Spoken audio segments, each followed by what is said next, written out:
Joining me now is Democratic Congresswoman Sharice Davids from the state of Kansas. She sits on the House Transportation Committee and Aviation Subcommittee.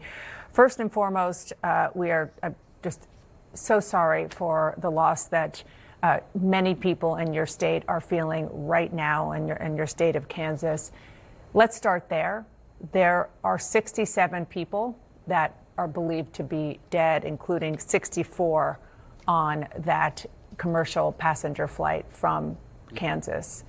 What are you hearing at this point from your constituents? Well, thank you for expressing that. This is absolutely heartbreaking. Every single Kansan, we're a pretty small state. Every single Kansan is going to be impacted in one way or another by this, and certainly all of us are praying for the families and the loved ones and friends and community of all the people who have been impacted by this. I will say that I've been hearing from so many folks. We've also had a lot of people nationally just reaching out to everyone in our delegation to make sure that everyone in Kansas and everyone else who's been impacted, including our military personnel, including the first responders and the people who are out there trying to do everything they can to do the recovery operations. There's a lot of outpouring of love during this heartbreaking time. So you have several jobs right now. One is to constituent services to the people in your district, and the other is oversight, particularly given the fact that, as I mentioned, you do sit on the House Transportation Committee and the Aviation Subcommittee.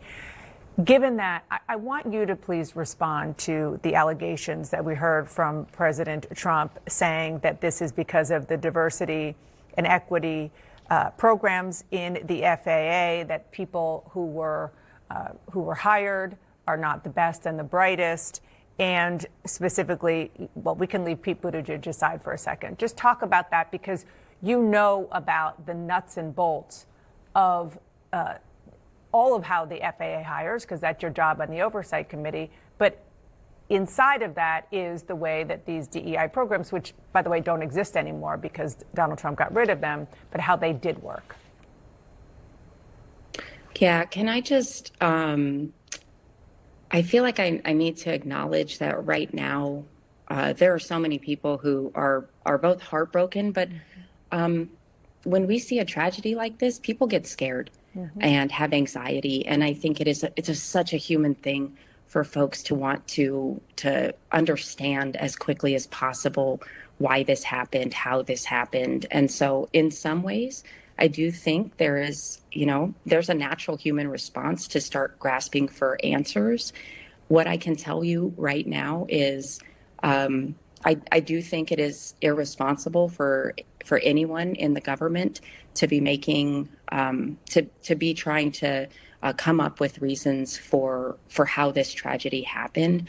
We absolutely owe it to every single person impacted, to the families, the loved ones, the victims, the first responders, everybody who's impacted, to allow a thorough investigation to take place. I also think it's really important for folks to know that the National Transportation Safety Board, or NTSB, you guys are going to be hearing about them so much in the coming weeks, months, probably years.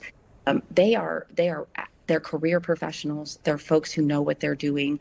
They're working closely. I literally just got done with a briefing from folks with NTSB. They're working with the FAA. They're working with the military.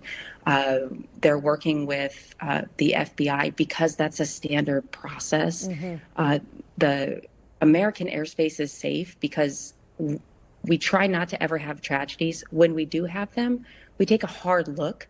And then those of us in Congress, and when we do our oversight, we're going to be checking to make sure, based on the investigation and the facts, that we change processes if necessary. But right now it's so early. We have to let this investigation play out. Totally understand. Thank you so much for being on, particularly at this very tough time in your home state of Kansas. Appreciate it, Congresswoman.